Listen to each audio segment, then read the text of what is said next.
কমলকে kitchen থেকে আবার সবাইকে স্বাগত। কেমন আছো সবাই? আজকে আমি একটা ঝটপট বিস্কিটের কেক রেসিপি করছি। কেমন, তার জন্য আমি এই গুড ডে বিস্কিট নিয়েছি। কেমন, যে কোনো বিস্কিট, ম্যারি হোক বা পার্লেজি হোক বা তোমার বনবুন হোক, যে কোনো বিস্কিট মানে নেওয়া যেতে পারে। তো আমি আজকে নিয়েছি গুড ডে, দুটো প্যাকেট নিয়েছি। এটা হচ্ছে তোমার পেস্তা বাদাম আর এটা হচ্ছে কাজু। তাহলে কি হবে, আলাদা আর এর মধ্যে কাজু বাদাম বা পেস্তা এগুলো দিতে লাগবে না, এটার মধ্যেই আছে। তো এখন এইগুলো আমি মানে বিস্কিটের ইয়েগুলো এই মিক্সির মধ্যে নিয়ে 2 চামচ চিনি দেবো, দিয়ে আমি এখানে দুটো প্যাকেট খুলে নিয়েছি। দেখো, একটা কাজু, গুড ডে কাজু, আর একটা হচ্ছে এটা পেস্তা বাদাম। তো এটা অনেকটা হয়েছে, আমি গুঁড়ো করে দেখে নিই কতটা হয়েছে। আচ্ছা, এর মধ্যে আমি দুটো এলাচ ফাটিয়ে দিলাম, এর সঙ্গেই গুঁড়ো করে নেব, তাহলে অসুবিধা হবে না। দুটো এলাচ নিলাম, যদি এলাচ পাউডারও থাকে সেটাও তোমার কি মেশানো যেতে পারে। তো আমি এখানে এলাচের ইয়ে করে নিলাম, আর 2 চামচ চিনি দেবো। মিষ্টি তো বেশি মিষ্টি লাগবে না, এই চামচে 2 চামচ চিনি দিলাম। এই বিস্কিটের সঙ্গে গুঁড়ো হয়ে আসবে। 2 চামচ দিলাম। এবার আমি এটাকে পাউডার করে নেব। এবার বিস্কুটটাকে আমি গুঁড়ো করে নিয়ে এসেছি। এর মধ্যে এই চামচে 2 চামচ চিনি দিয়েছিলাম আর দুটো এলাচ। কেমন, এলাচটা চিনিটা এর সঙ্গেই তোমার গুঁড়ো করা হয়ে গেছে, আলাদা তোমার গুঁড়ো করতে লাগবে না। তো এবার আমি এইটা বাটির মধ্যে ঢেলে নিই, ঢেলে তারপরে তোমার গিয়ে আর বাকি যেগুলো করতে হবে সেগুলো করে নিই। এখানে বিস্কিটের গুঁড়োগুলো আমি সব ঢেলে নিয়েছি। কেমন, বিস্কিটের গুঁড়ো ঢেলে নিয়েছি। এবার এর মধ্যে একটু টেস্ট এবং কালারটা চকলেটি কালার আসবে বলে আমি এখানে এইটা, দেখো, এটা 10 টাকার একটা চকলেট সিরাপ। এগুলো তো এখন আমাদের মানে দোকানে সব জায়গাতেই এগুলো পাওয়া যায়। তো এই একটা 10 টাকার সিরাপ নিয়ে এসে, বা ঘরে যদি চকলেট পাউডার থাকে সেটাও মেশানো যেতে পারে। তো আমি এটা সিরাপটা আমি মেশালাম।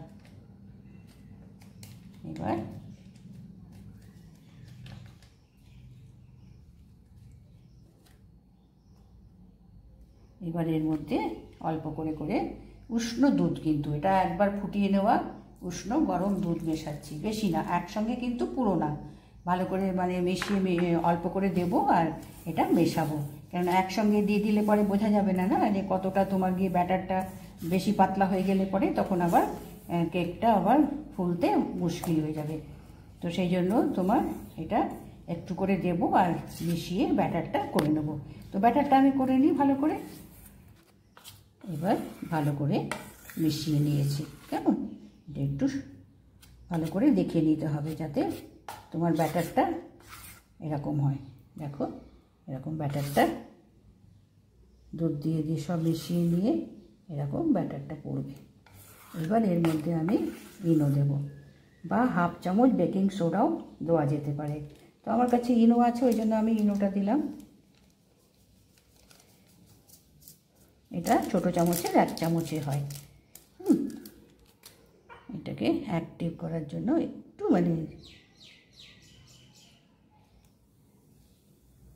একটু দুধ দিয়ে দিলাম।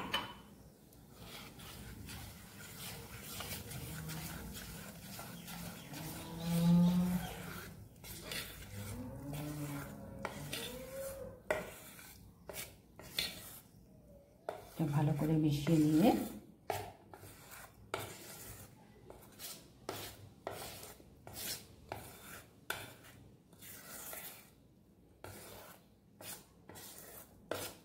এবার কেক টিনে ঢেলে দিতে হবে। আমি আগে থেকেই তোমার গিয়ে তলায় একটা পেপার দিয়ে তেলটা দিয়ে ব্রাশ করে রেখেছি। কেমন, যদি তোমার গিয়ে বাটার পেপার না থাকে তো এখানে একটু তেল দিয়ে তোমার একটু আটা বা ময়দা দিয়ে ডাস্ট করে সেটা বাইরে ফেলে দিলেও চলবে। তো আজকে আমার কাছে বাটার পেপার রয়েছে, ওই জন্য আমি পেপারটা এর মধ্যে দিলাম। তাহলে কি হয়, মানে কেকের নিচটা তোমার খুব ভালো মতন, যখন আমি তুলবো তখন ভালো মতন সেটা উঠে আসবে।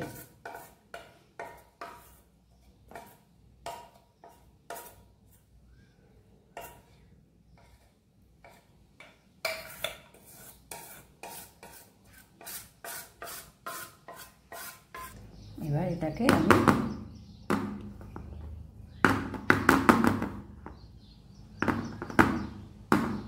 এর উপরে একটু টুটি ফুটি দিয়ে দেবো।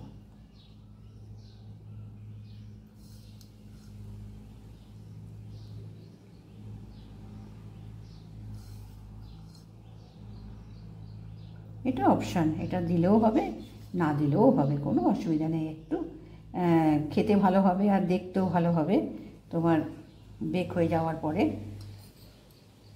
এবার এটাকে আমি কড়াইটা আমি এর আগে তোমার 10 মিনিট মতন আমি এটাকে গরম করতে বসিয়ে দিয়েছি। তো এটা ঢাকনাটা আমি খুলি, এটা এখন গরম হয়ে গেছে। এটা তলায় আমি একটু নুন দিয়েছি আর একটা তোমার গিয়ে জালি দিয়েছি, যাতে এই বাসনটা তোমার গিয়ে জালির ওপরে থাকে, নুনের সঙ্গে যেন টাচ না হয়। কেমন? এবার এটাকে আমি বসিয়ে দিয়েছি, ঢাকা দিয়ে দেবো, দিয়ে তোমার 25 থেকে 30 মিনিট অবশ্যই এটাকে বানাতে হবে, মানে বেক করতে হবে। তো আমি 25 মিনিট পরে আমি এটাকে খুলে দেখব যে কতটা কি হলো, তারপরে সেই মতন চেক করে নামাবো। তো এখন আমি এটাকে বসিয়ে দিলাম, দিয়ে এবার 20 মিনিটের টাইম দিয়েছি। কেমন? এখন একটুখানি তুলে চেক করে দেখবো যে কতটা কি হয়েছে। মোটামুটি তোমার গিয়ে 25-30 মিনিট এটাকে মানে হওয়ার জন্য টাইম দিতে হবে।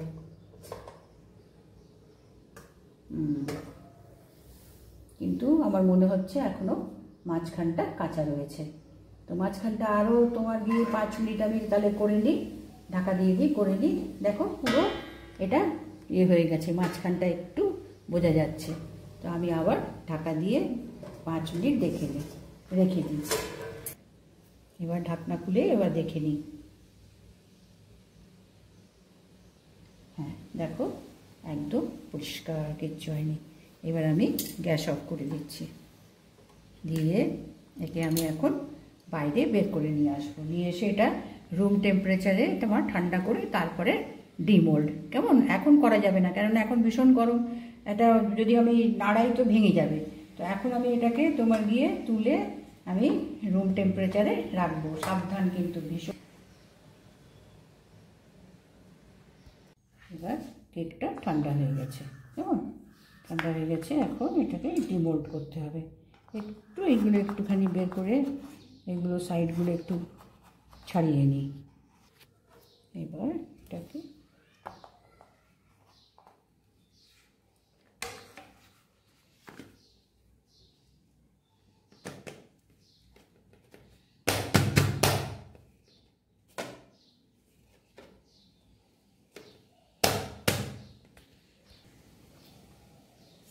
এবার তুলে নিয়েছি।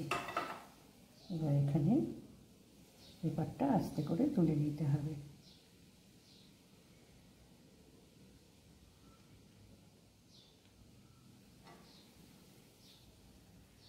দেখো কত সফট হয়েছে।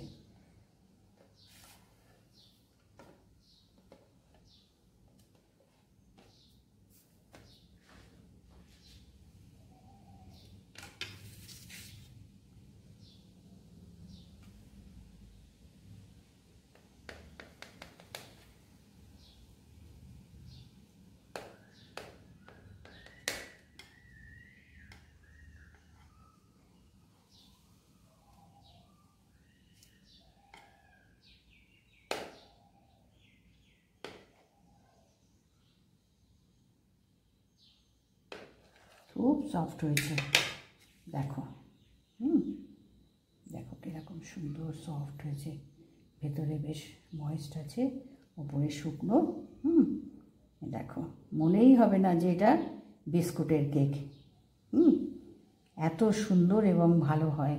আর তোমার কি গুছিয়ে নিলে পরে ঠিক কেকের মতনই টাইমিং দিতে হবে, এটাকে গুছিয়ে নিয়ে করতে হবে।